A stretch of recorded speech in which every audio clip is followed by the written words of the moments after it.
Stock chit அப்ளிகேஷனுக்குள்ளே closing stock எப்படி போடுறதுன்னு பார்க்கலாம். இப்போ செகப் கலரில் இருக்க க்ளோசிங் ஸ்டாக் பட்டனை கிளிக் பண்ணுறோம். கிளிக் பண்ணோடனே இங்கே பச்சை கலரில் ஸ்டார்ட்னு பட்டன் தெரியுது. ஸோ இதை கிளிக் பண்ண உடனே ஃபஸ்ட் ஐட்டம் 714 டாப் ஸ்டாக்,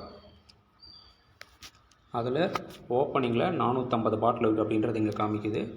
நான் க்ளோசிங்கில் ஒரு 300 பாட்டில் போடுறேன். Save next. அடுத்தது மென்ஸ் கிளப் ஆஃபில் 140 பாட்டில் ஓப்பனிங்கில் இருக்குது. நான் இப்போது 75 பாட்டில் க்ளோசிங்கில் இருக்கிறதா போடுறேன்.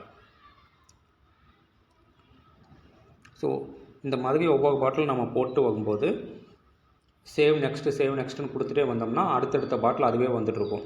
இங்கே நம்ம கேஸ் கொடுக்கணுமா அல்லது பாட்டில் கொடுக்கணுமான்னா கேஸாவோ கொடுக்கலாம் அல்லது பாட்டிலாக வேணாலும் கொடுக்கலாங்க. இப்போ இங்கே பார்த்தீங்கன்னா அக்கார்டில் நான் 4 கேஸு 15 பாட்டில் க்ளோசிங்கில் இருக்குது அப்படின்னு கொடுக்குவேன். ஓகேங்களா. அடுத்து மேக்னஸ் சாய்ஸ், இதில் ஒரு 10 கேஸ் இருக்குது, 5 பாட்டில் இருக்குது. இப்படி கொடுத்தாலும் வந்துட்டுருக்கும். ஸோ அப்படி ஆர்டினரி கம்ப்ளீட் ஆனோடனே ஆர்டினரி கம்ப்ளீட்டடு, மீடியம் கம்ப்ளீட் ஆனோடனே மீடியம் கம்ப்ளீட்டடுன்னு சொல்லிவிட்டு உங்களுக்கு இண்டிகேஷனும் வரும். அடுத்து இதில் ஒரு 455 பாட்டில் போடுறேன். ஓகேங்களா. இப்படி பாதி போட்டிருக்கும்போது ஏதாவது ஃபோன் வருதோ அல்லது அப்ளிகேஷன் விட்டு வெளியில் போயிட்டோம் அப்படின்னா நீங்கள் திருப்பி உள்ளே வந்தீங்கன்னா இந்த மாதிரி பேக் சேவ் நெக்ஸ்ட்டு காமிக்கும்.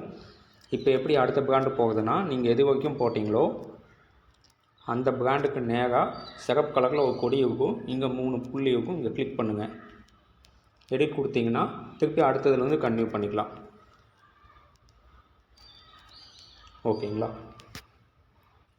அடுத்தது பிஏவு, இதில் ஒரு 425 பாட்டில்,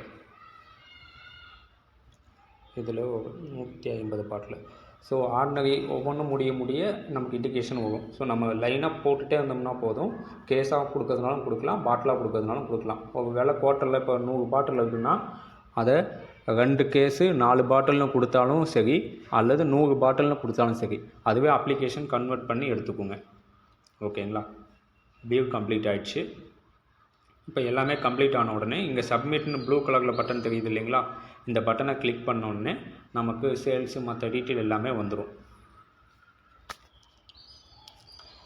இந்த ப்ராசஸுக்காக ஒரு 8லேருந்து 10 செகண்ட் எடுத்துக்கும் இது லோடாகி முடிக்கிறதுக்கு. நம்மள்ட்ட ஓப்பனிங்கில் எந்தெந்த பிராண்ட் இருக்கோ அது மட்டும்தான் க்ளோசிங் ஸ்டாக்கில் வரும். ஓகேங்களா. ஒருவேளை நம்ம போடும்போது மாற்றி போட்டுட்டோம் அல்லது தப்பாக போட்டோம் அப்படின்ற மாதிரி இருந்தாலும் போட்ட பிராண்டை நம்ம எடிட் பண்ணிக்கலாம். நம்ம இப்போ வேல்யூ போட்டு முடிச்சுருக்கோம். இதோட சேல்ஸ் வேல்யூ எவ்வளோ அப்படின்றது இது சேவ் ஆன உடனே ரிப்போர்ட் பேஜில் காமிக்கும். அந்த வேல்யூவும் நம்மளோட சேல்ஸ் அமௌண்ட்டும் பார்க்குறோம். ரெண்டும் ஒன்றா இருந்துச்சுன்னா ஓகே, இல்லை டிவியேஷன் இருக்குன்னா நம்ம உள்ளே போய் பார்த்துட்டு சேஞ்ச் பண்ணிக்க முடியும்.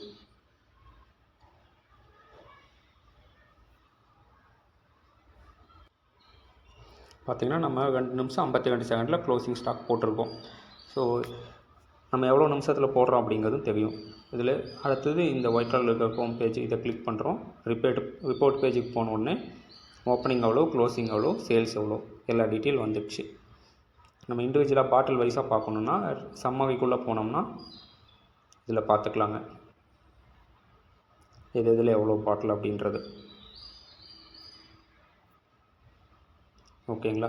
ஸோ க்ளோசிங் ஸ்டாக் போடுறதுக்கு நம்ம மொத்த டைமே ஒரு 10 நிமிஷத்துலேருந்து 15 நிமிஷம் தான் அதிகபட்சம் நமக்கு.